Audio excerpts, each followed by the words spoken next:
Whoa! What? Oh my God! Oh, damn! Yet another terrifying example about the dangers of following a bit too closely on the road is about to take place on a southbound highway in Texas. A semi-truck's dash cam records as a box truck closes in fast on the pickup in front of it.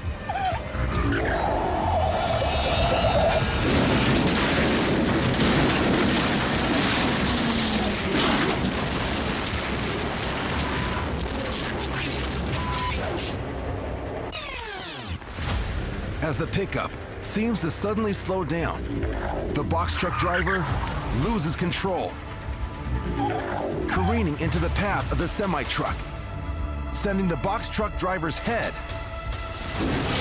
through the window, forcing him to hold on for dear life as the semi plows ahead. The horrific crash finally comes to a halt as the 18-wheeler hits the concrete divider. Within seconds, motorists from both sides of the median jump into action, reportedly checking on the two drivers while waiting for authorities to arrive. The 80,000-pound semi sustained substantial damage, but according to a social media post by the semi's driver shortly after, both she and the driver of the box truck escape relatively unharmed, as does someone else. So I just got little scrapes on my arm. My dog was also with me, and thankfully she's okay. Aren't you, puppy? She got scared, of course, but I managed to hold on to her because she very nearly went through the glass. Here's hoping they both have many more safe trips ahead of them in the future.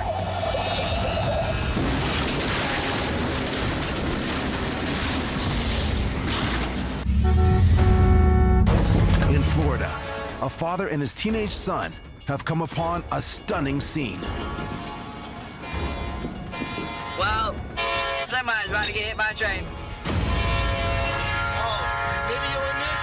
I got it. Are you videoing this? Oh, God. There goes the train. Oh. Oh, damn! Oh, God. Oh, damn! Did you get that? Oh, God. That was not good. Hopefully nobody was in the semi. Yeah, he got stuck. Oh, damn! We need to go see if everybody's okay. Yeah, he couldn't stop. Fortunately, the driver was able to abandon the truck, which had reportedly stalled on the tracks before the impact. But there is carnage. Oh, God. This might not be a good idea. Everybody's... And it's unlike anything they've ever seen. Oh, my God. Holy... Oh, my God. Holy crap. Oh, there's watermelon juice everywhere. Oh, holy crap. Is this real? Oh, my God. Wow. These are good watermelons. They were good Oh, watermelons. my God. There's the truck. Oh, we gotta go around. And the semi didn't fare much better. There's the truck. There's the semi. There's the train. Look at the thing that's off the ground. Mm-hmm. Wow. Insane. That was cool. Damn! Oh! Because most of the train cars were empty, Oh! Damn! no injuries were reported, Oh, it's watermelon. Watermelons. except for the busted fruit, none of which is expected to recover. Oh my, these are good watermelons. They were good Oh watermelons. my God. For commuters, buying a home on a main route does have its advantages. Easy access to transportation, good, reliable road maintenance, a sometimes more affordable price. The potential downside, the rare but very real possibility of this happening.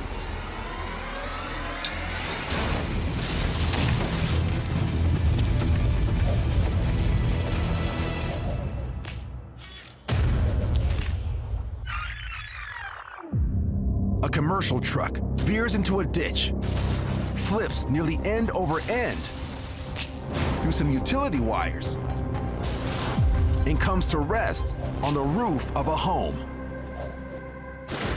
Moments later, the driver emerges, apparently unharmed, as does his passenger. Fortunately, at the time of the crash, the homeowner was in his driveway.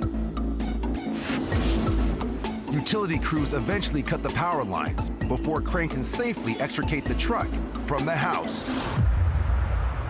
According to police reports, the driver is later charged with careless driving. No word on the cost of repairs for the home, or if the homeowner is looking to move. On America's highways, cars and semi-trucks frequently vie for positioning. And if they connect,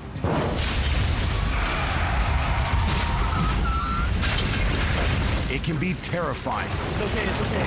It's okay. And incredibly dangerous. And not just for the smaller vehicle. In Macon, Georgia, a truck's dash cam records as a man drives with his wife. Big old warehouse right there, right? But their journey is about to get held up. Keep your eye on this semi just ahead.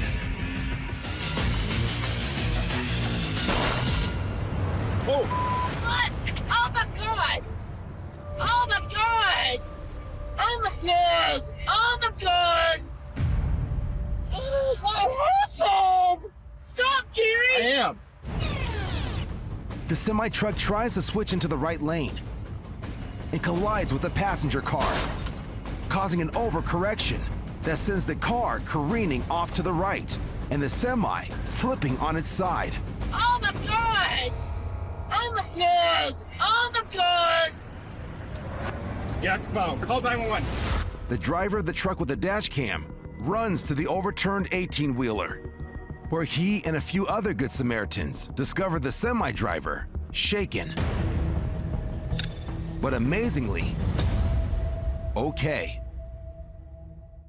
Meanwhile, the truck driver also claims that the driver of the car the semi swerved into walks away from the accident without any injuries.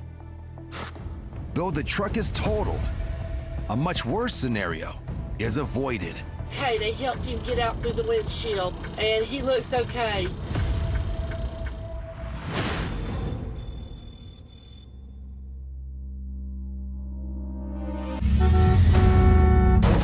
On I-70 in Colorado, a terrifying example of how thin the line can be between life and death on the road.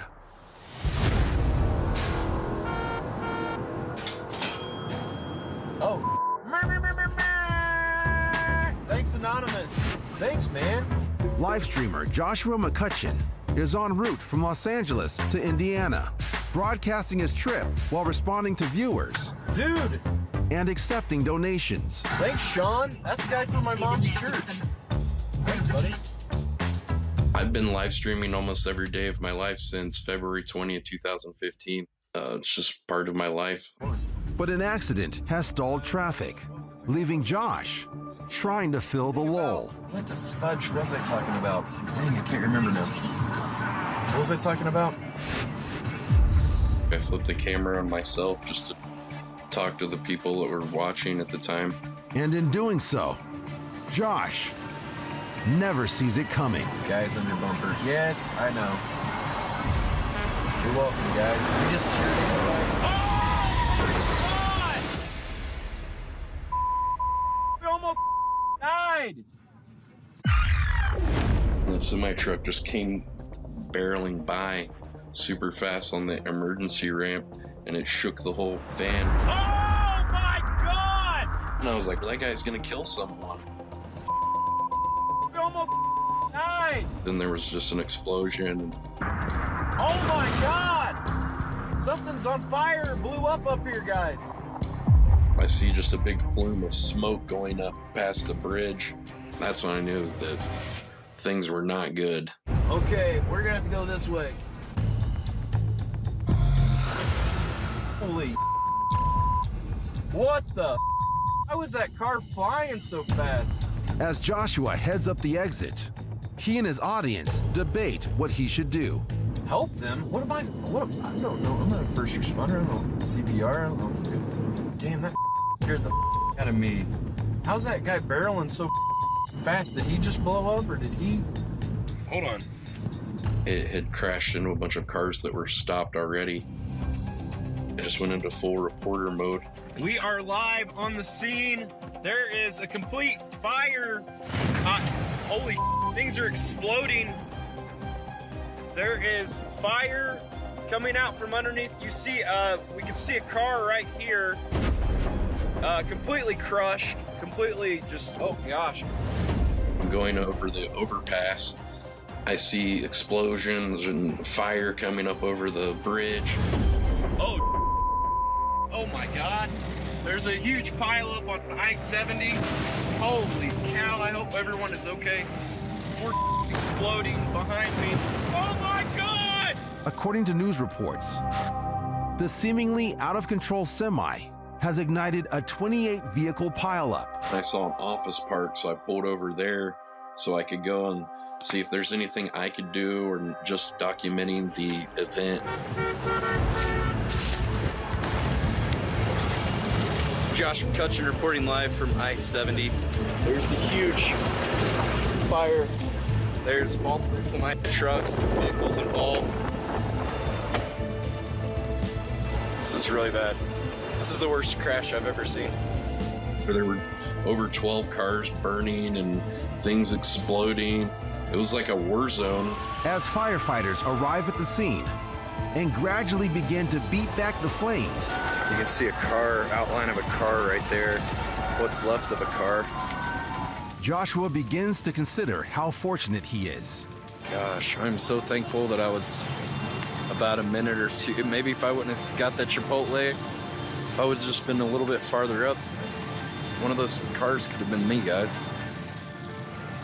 There's just a lot of crying and then people trying to just be there for each other. According to news reports, the devastating crash has led to the deaths of 4 people. The 23-year-old driver of the semi survives, but is taken into police custody, telling investigators that the truck's brakes failed. But an investigation turns up witness accounts claiming the man had been driving recklessly, and that when the truck initially lost control, he didn't use an available runaway truck ramp to slow down.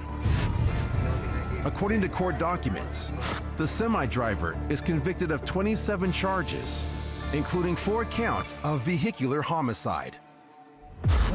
For Josh, the devastating incident is a powerful reminder that when on the road, always keep your focus Guys, we just cured anxiety. Oh my God! on the road. We almost died!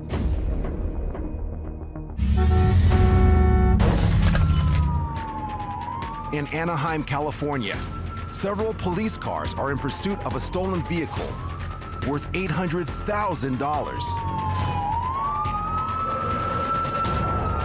A fire truck reportedly taken from a medical center while paramedics were bringing a patient to the hospital. Though the reason the vehicle was stolen is unclear, the driver has been reportedly running from the law at speeds of no more than 40 miles per hour for over an hour, with no sign of stopping, until something remarkable happens. A man who's reportedly homeless walks into the middle of the street, directly in the fire truck's path.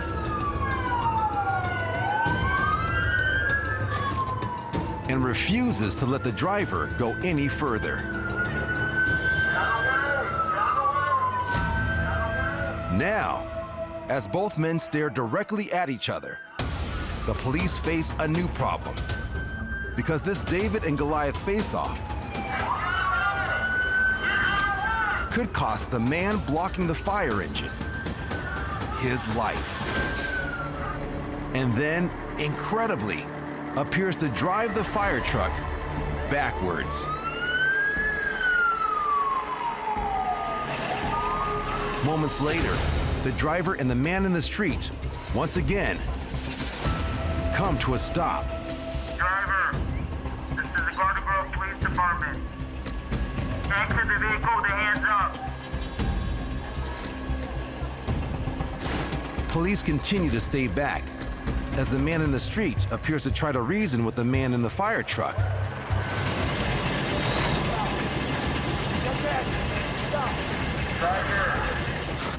Then, out of nowhere, it's over.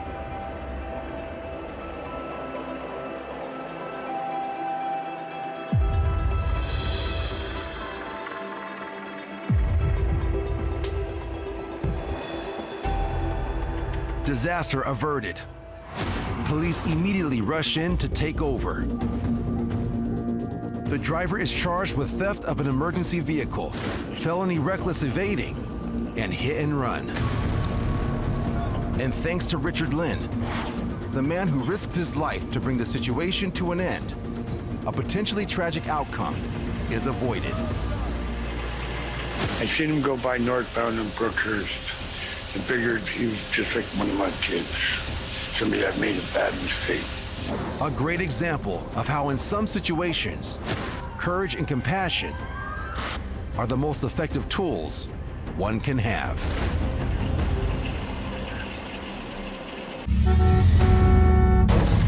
Locking your doors while driving is usually a good move, just in case something Hey, you got problems? You got problems? Step out your car. unexpected comes up. Got a problem, bro? Get out of here. Yo! Get the yo, bitch! But there are times when it can be a serious problem. Oh, he sleep. Shawty sleep. Hold on. Bruh, sleep on the wheel.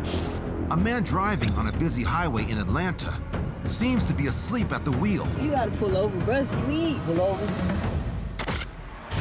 Several people have pulled over to help, but he's not responding, and his doors are locked.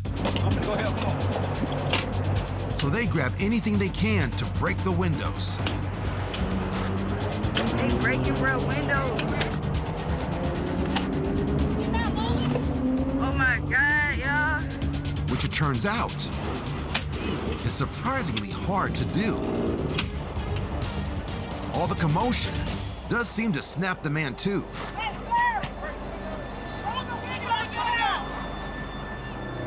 But something is still not right. Get your window!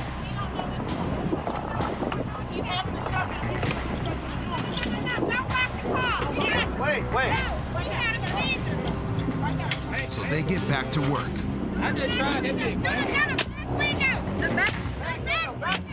But the truck's laminated side windows continue to resist their blows. The rear window, however, is most likely made of tempered glass, which could break more easily. Finally, they break through and gain access. Turn off the car. The driver is still clearly disoriented. We don't know what's going on. Did somebody call 911? The Good Samaritans stay with the man until the paramedics arrive shortly after.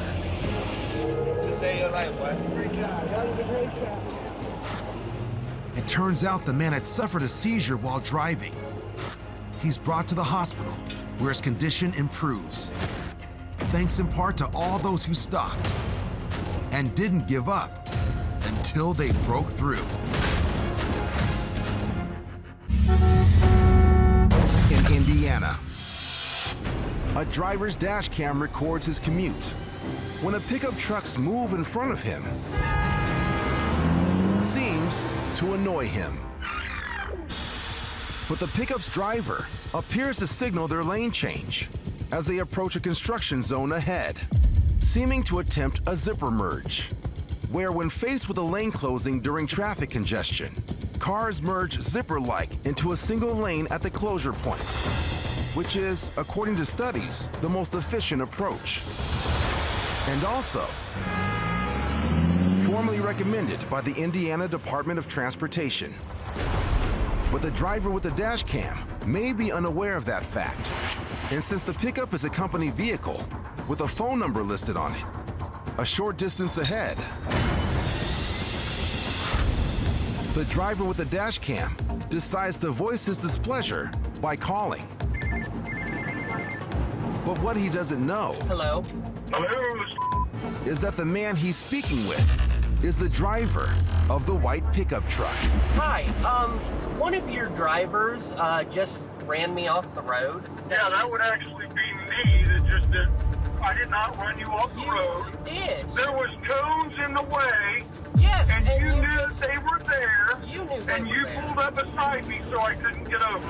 Well, you shouldn't have gotten in that lane. You should have looked at the signs that say, hey, look, the road's closing. You need to stay in this lane. You got out of your lane. Okay, but you I also was have to give in room, my lane. my friend. I was in my lane. You could have hit the brakes. You and have got to give behind me. room, my friend. You had plenty of room. Law. When you have a road that lane When that someone changes, is already and runs in back the proper over, lane, it is the law. when someone is already in the Know proper your lane, law. I know my law. And that's when the sparring I will find No, your you business. don't. Don't I ask will find me. your business. comes to a head.